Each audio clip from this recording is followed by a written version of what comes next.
I met our next speaker when he introduced himself at one of our TechOhana, MEDB's TechOhana events. And we were so impressed with his background that we put him to work right away as a judge at our last startup weekend. And his name is Michael Powers, and he was in Silicon Valley at the right time. And he was the second product manager at a small startup called YouTube. Michael was, I believe, if I get this right, employee number 18. Michael conceived of and founded YouTube channels. He was the founder or early team member of 6 internet startups, including 2 that were later acquired by Google. He's also an incredible juggler. Here to tell you a little more about video marketing and how to get seen, please welcome Michael Powers.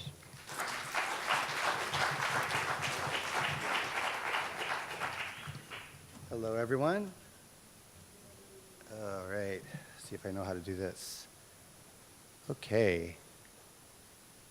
Is this presentation available online? Yes, I was going to say the same thing. It's done in Google Slides, and it will be publicly available as well. But you can take pictures of me anytime you want. Yeah. A little shy guy. Great, so I put my email address and my LinkedIn. Feel free to connect with me on LinkedIn. Feel free to write to me. I said this is a TechOhana as well. Any questions you have, anything specific for your business, write to me. I will write back. I can't meet with everybody, but I am happy to have a back and forth with you on email, maybe bounce around an idea or help you hone in on what tools you can use for your business. Okay, so quick background on myself, in addition to what Jerry said, just so you know kind of where my perspective on video marketing and social media come from. This is like a timeline of my ride through Silicon Valley. Xerox is what brought me out to California, and then I did a stint at Apple before Steve Jobs came back when it was a very dark place to work at. And then I worked at Slide, which PayPal people was one of the startups they made after that. And it was one of the first companies to make apps for social networks, like photo viewing apps and games and things that you might want to put onto your page and share with your friends. So we did a lot around virality, how to work with social media, how to get things in feeds correctly, how to scale something that rides on top of a platform like Facebook. Then I moved over to YouTube and developed a concept of YouTube channels, the idea that everyone can be their own channel, and that's what's kind of developed over the last few years. I also did a lot of work on raising up the videos that were popular and making sure they were seen so that they could go viral. They had a chance to be seen by more people. And that insight of building those mechanisms are some of what I want to share with you, because I've been on the other side as a publisher. So my last job was at GameSpot, which is part of CBS. I ran a bunch of gaming properties that do video, reviews, behind the scenes of games, a lot around entertainment, things like Game of Thrones, TV series. Our job was to get that content seen. So a lot of that was through social networks and through Google search. Very challenging being on the publishing side, very challenging being a small business and trying to be seen in the massive web that's out there. Having been on both sides, been on the building side of a platform and being on the publishing side, I think I have a few things I can share with you.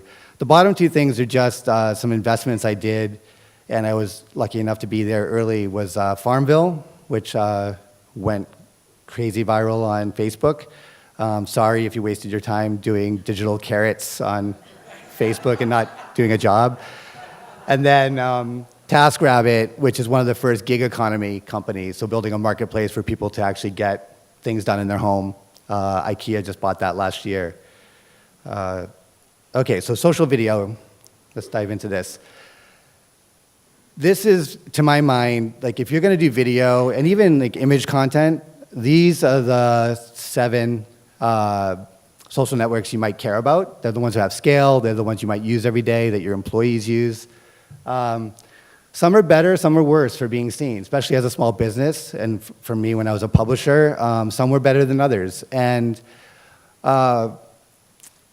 couple ways to look at these. One is if you want to like directly build up your audience and you want them to see almost every piece of content that you publish, you're better off going with platforms like Instagram, where people come into your shop, you can have them sign up, or you can get them through your email campaigns to sign up, and you want them to see everything you post. Instagram is very good at that. It's very good at highlighting products. It's very good at getting influencers to adopt your products and fans who come into your business to say, hey, I love my experience. YouTube is not good for that, right? YouTube is scattershot. It's something to be seen widely. It's very, very hard to target down to your exact audience. It's great for a publisher. We wanted to be seen by millions of people because we sell advertising against our content. So that was a better mechanism. Facebook is an interesting platform because it's one of the only ones on here. In fact, I think it is the only one on here that rewards you for producing a steady stream of engaging content. So this is also what makes fake news, or fake news or not fake news, depending on your perspective, so powerful on Facebook is that you have your feed, you have the people that you follow, content comes across. The way that's selected sometimes is you might see content that you never signed up for. And that content is shown to you because Facebook said, hey, this is engaging, and people that you pay attention to said it was engaging, so I'm going to run it across you and see if it catches hold. If it does, I'm going to give you more of that. So it has this sort of like built-in viral way for your stuff to be seen, and it's all based on whether you do a steady stream of daily content and people share it and comment on it. No other platform here does that. The way YouTube does it, I think they still do it this way, like I said, I built an early version of it, but now it's changed. But on the publisher side, what I saw was you get a push from your subscribers. You put a piece of video out, you get a push from the subscribers who maybe 25% of them will see it. Then it falls away, and your video views go to almost nothing, unless it's a viral video. But then a little bit later, search will kick in, and search terms will start to float your video back up again. So if you hit the right wave, you'll catch a very searchable piece of content. You'll hit that double hump on YouTube. It's a hard thing to surf, those two waves, to get seen on YouTube and actually build up your base. And I wouldn't say a small business would particularly have a lot of success in that. I think there are some outliers, but in general, when you're talking about where to put your time in, I think Instagram is like a very straight shot. Facebook is very good for sort of being seen by people who haven't seen your content before, friends of friends. And then the other ones are all specialty. Like for video content, I would not go with Twitter. Twitter is a very, very hard hill to climb to get your video content seen. It's very linear.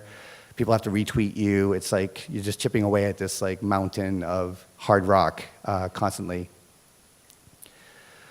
I added this one here. So Snapchat is coming back, and it's been doing good the last couple of quarters.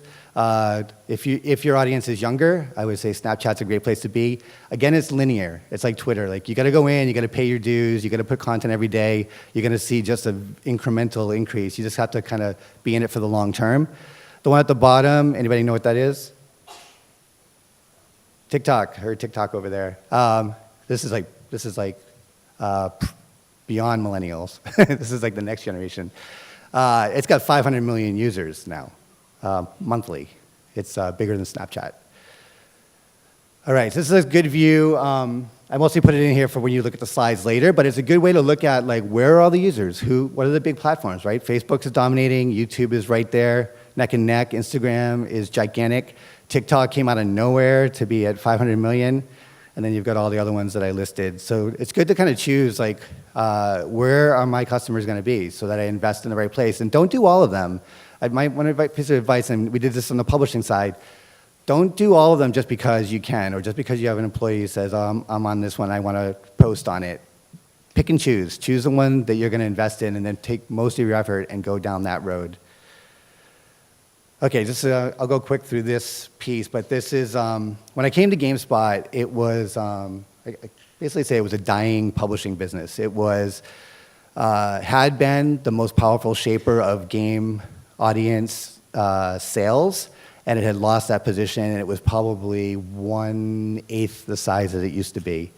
I took the job because I like challenges, and I also thought, hey, what if I'm on the other side? I built many platforms. What if I'm on the other side and actually try to make a publisher work and revive on these platforms? So one of the things we did is we launched GameSpot Universe, which is a brand new YouTube channel, and we started to pull the levers of YouTube to figure out like how do we get this thing to be big enough. 2 years later, they're at 520K subscribers. It's doing millions of video views every month, and that's because they focused on TV shows and movies that were under, like where not as much attention was paid to them. They do Game of Thrones, but they also do like Twilight Zone. They did Rick and Morty when Rick and Morty first came out. They picked things that were underserved and started to go after those rather than compete with all of the, everyone's doing Game of Thrones content. So being seen there is very, very difficult. The other thing we did is Facebook. We just grabbed hold of Facebook and said, okay, we're just gonna like crunch on this. And we started doing a bunch of channels, and this one now has 7 million subscribers, and it does over 400 million video views by itself per month. It's the second biggest channel on Facebook. So this is a view of what happened on Facebook over 2.5 years. We started getting in on it. We had barely any video views. And this is one thing about these platforms. They change every few months. If you're going to put time into this, just be aware. It's very hard to just hire an outside firm or have one of your employees do the work on the platform. It can work to some degree, but you have to be aware that the platform is constantly changing what it does, what it emphasizes, what it's rewarding. And so you really need somebody who's going to stick with you and be savvy about a platform and match what they post to what the platform itself is doing. And I'll give this other piece of advice. Don't believe what the platforms tell you in their trainings are best practices, okay? I'm not saying they're liars. I'm just saying that they have an agenda. They want certain content on their platform. It's aspirational. If you follow their rules, you're likely not going to succeed as well as you could going your own way. For instance, Facebook said, hey, we want 16:9 format, 10-minute long videos. That's really what we're going to reward. No, that is not what they reward. They reward portrait mode video with titles at the top, titles at the bottom that are 15 to 30 seconds long. That's what they reward. So just be aware of that. So here are some things when you're coming at social media platforms to think about. How often to post? Facebook rewards maybe 4 to 5 posts a day.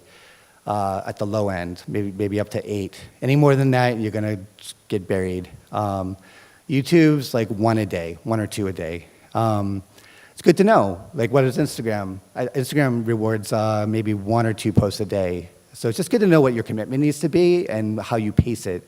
Time of day. We found with Facebook that at 10 a.m. Let's see, no, Facebook was at 4 p.m. and on weekends is when content does the best. YouTube, it's 7 in the morning and 6 at night when people actually sit and watch video. No, good point. They do skew by time zone, but if you want something to be seen nationally, then you've got to do it New York time. Yeah, we were California and New York, so we kind of split the difference and did like an hour in to get both sides. If you're trying to go to a local audience, then you can do the local time and you'll get the right hits. The mix of posts. When we started, we were mostly looking to get clicks back to the website. I can pretty safely say don't use any social network to get clicks back to your site. Those days are past. It's long gone. Most of them are corralled in and want you to spend time on their network. They really ding you if you're going to try to pull people off of the network. So we shifted. Now all of the content, when I was there at GameSpot, all the content is just on the platform. It's video that's posted natively on the platform. Good one to look at. What percentage of followers that you do the hard work of collecting actually see a fresh post that you put out there? On Facebook, it's like 16% see a new post. You don't know what 16% that is. Instagram does a much better job. It's about 60%. YouTube does a very, very bad job. It's like less than 10%.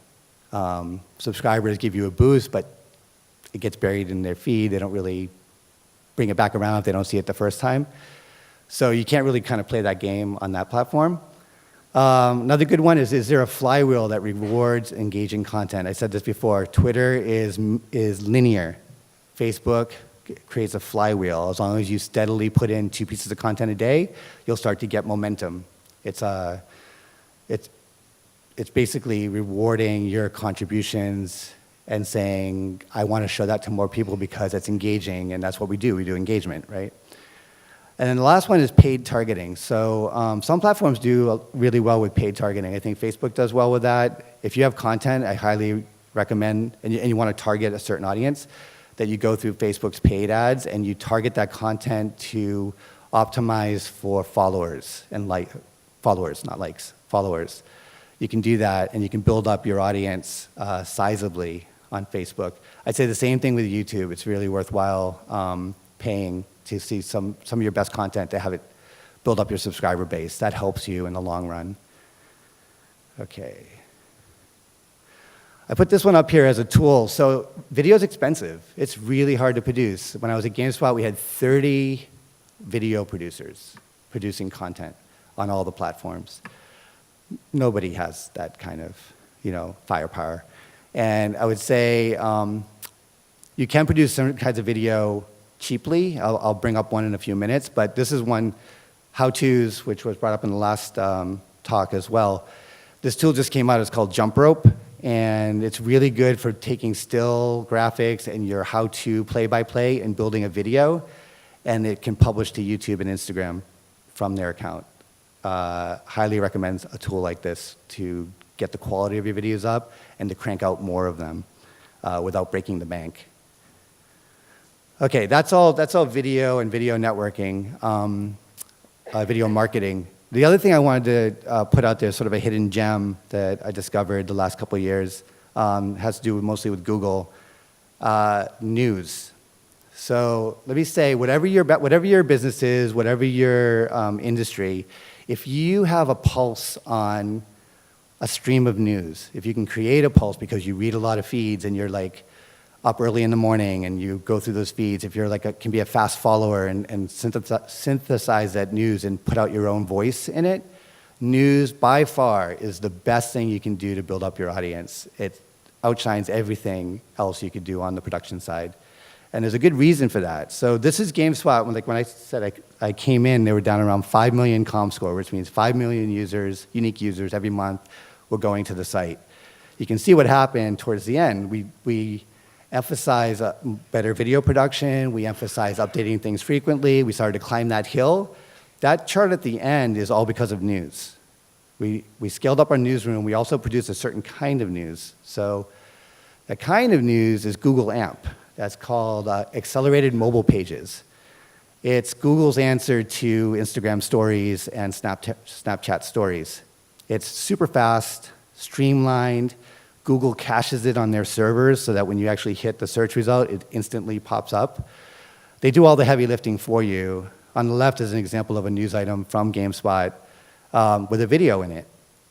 And the other reason why it's really valuable, beyond sort of it being just a nice experience for the user, is that Google highly values that content, news content in AMP format, above everything else in search. So if you do any search, go to your favorite video game, go to Game of Thrones as a search, you'll see this carousel at the top, especially on your phone, and it's usually got 3 stories and you can scroll over. Those stories mostly are AMP stories, and if you own this spot, you dominate that page. And you can see here, there's a comicbook.com and GameSpot.com. Guess what? That's the same team producing both those content pieces under different brand names. So we got 2 of the 3 top slots. That's what that did to our traffic. And the last piece I want to talk about just briefly is influencers. So on the publishing side, we used influencers when we didn't have an expert in-house. And so it's always good to bring somebody out. And we always brought a sponsor and married the 2 together to make some original content. Influencers are great if you're selling products, and especially on platforms like Instagram and YouTube. I've seen it work well, where if you've got key influencers, you can go in, you have a bit of money to spend to get them to use your product, to highlight your product. That's a very valuable and cost-effective way to do this versus building up your own social media presence. But it all depends on if you've got the right influencers and if you can find them and work with them. So here are 2 tools for you just to tap into that I found that are pretty good. First one, Social Bakers, and it's really good for looking up Instagram influencers, mid-scale, who have like 10,000 plus followers. This one's really good too for bigger influencers, Upfluence, and they're doing a really good job at highlighting and creating a search engine for influence. So just to wrap up, I'm going to take questions after this, but highlight again, these are the big ones, big 7. I would say if you want to do a local market and you're pushing products and you want engagement of your audience directly, Instagram can't be beat. Facebook's great for targeting and for getting a flywheel if you can produce a steady stream of content. Google SEO is fantastic for news. If you have any way of getting into a news stream and you've got a website and you want traffic to that website, that's what you do. Just crank out. Oh, and I would say one thing on video production too. To do news and video is doubly powerful.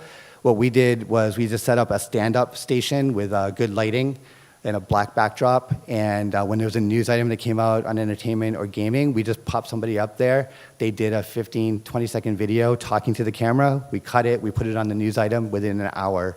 You can do that in your place of business. Just have a news thing. If you have somebody who's camera-friendly, just pop them in there and produce video. It's very valuable. It gets highly rated by Google search results. Okay, thank you very much. And I don't know if we have microphones, but I got a few minutes on the clock here, so we could take a couple questions. Yeah. So you gave some great tips about Facebook, about like the number of posts and stuff like that per day. Yep. And then you also said that it's good to keep an eye on the trends and change with that. But let's say you're a small business and you don't have the ability to do that. Is it a safe bet to say 4 posts a day? And then on top of that, are there any small tricks that you know about increasing engagement? Asking a question. Yeah, I think a good way to do that is find someone who's doing it well. And I would say like GameSpot News, you can follow them as a good example. See what kind of content format they're using because they're staying up to date on everything. They've got about 8 people who just follow and run Facebook around the clock.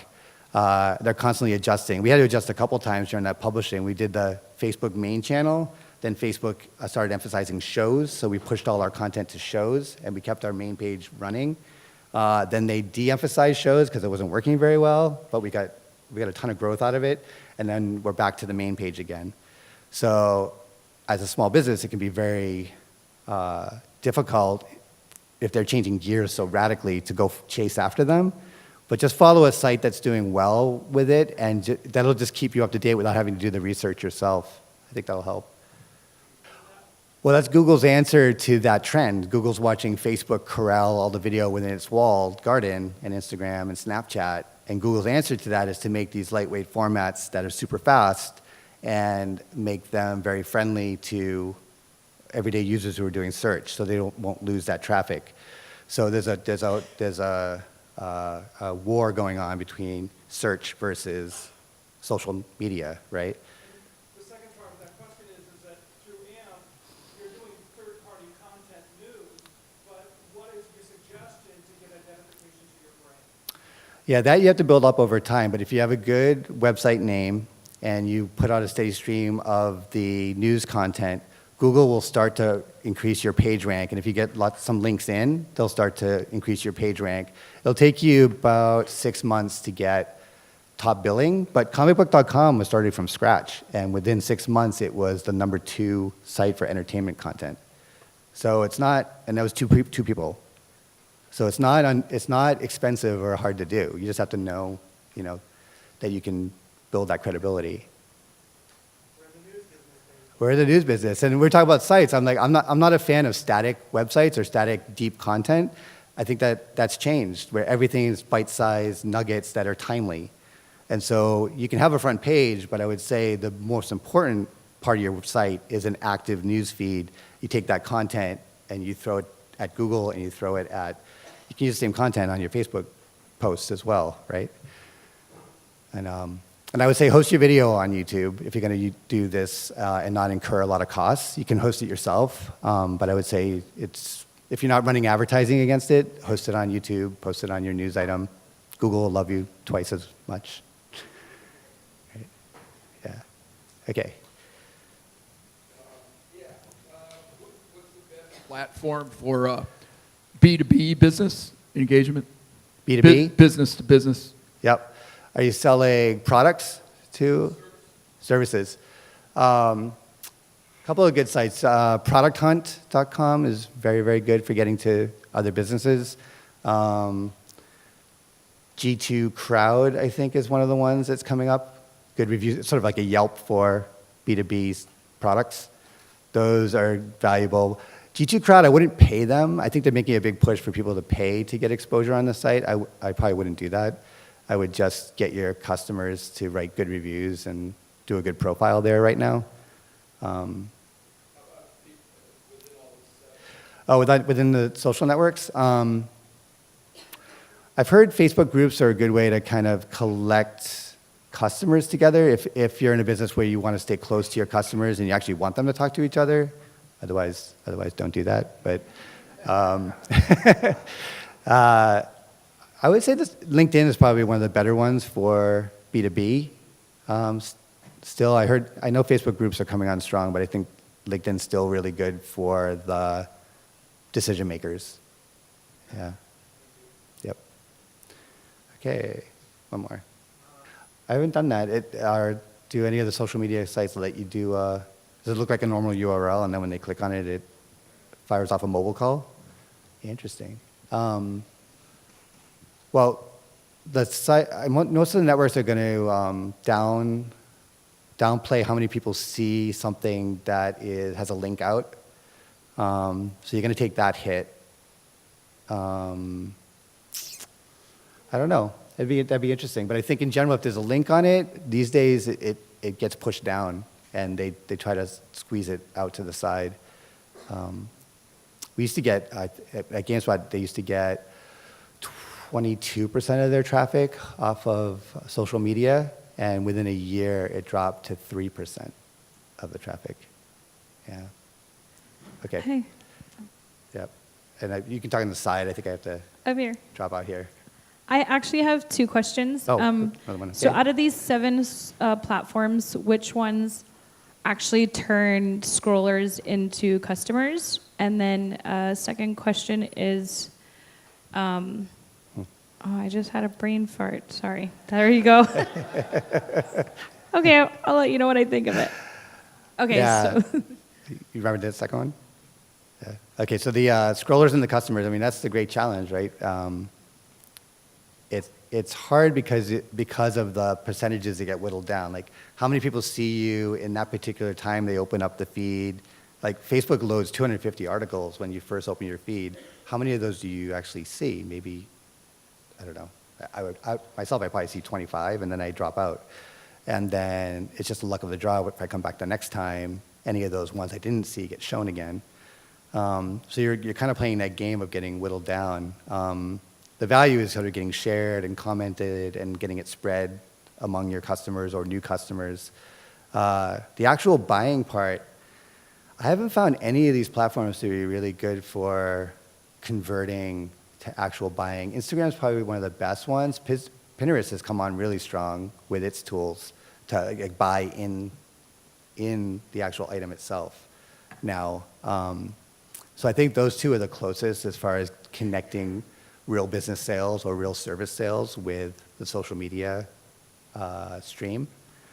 Facebook likes to think it's good at that, but I haven't seen them be really successful with the buy now piece.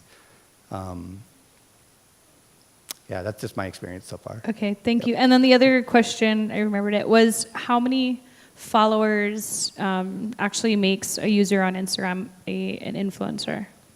Was it 10,000, did you say, Yeah. minimum? 10,000 minimum, I would say, and that's for product placement, kind of sponsorship.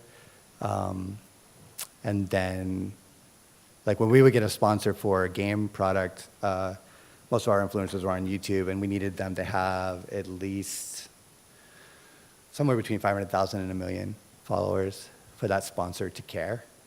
So it's different depending on who you're trying to influence, I guess, and if the reach is there. I know that like one of the Kardashians was charging. You see the Fire Festival documentaries? I think it was like $75,000 for one post. That orange color post was $75,000 for one post. Yeah, it's good business. I've got Okay, one thank you. more quick question. Sorry. Yep. Sorry, right before you go. You mentioned that paying on Facebook to boost your followers is a good idea. I usually do ads. At what point do you think it's better to build your followers as like a percentage of the, like how would you know when you start want to do ads and when you want to gain followers? Yeah, we would do it in waves, but if we had what we knew was going to be a strong piece of content, we would usually run it through the paid side first, early on, before we had 7 million followers. Now we kind of reverted, we do the opposite. But early on, it was like, take the strong piece of content, use it as promoted content, emphasize the following of that more than the views, and then those views help you with the next piece of content. So you just have to kind of have a budget and just pay into it early on. Once you get past a certain point, I'd say that was what? Maybe when we got to like 250K followers, then it started to be more valuable for us to post the content and just get followers organically because Facebook was rewarding us for that already. Okay, thank you very much.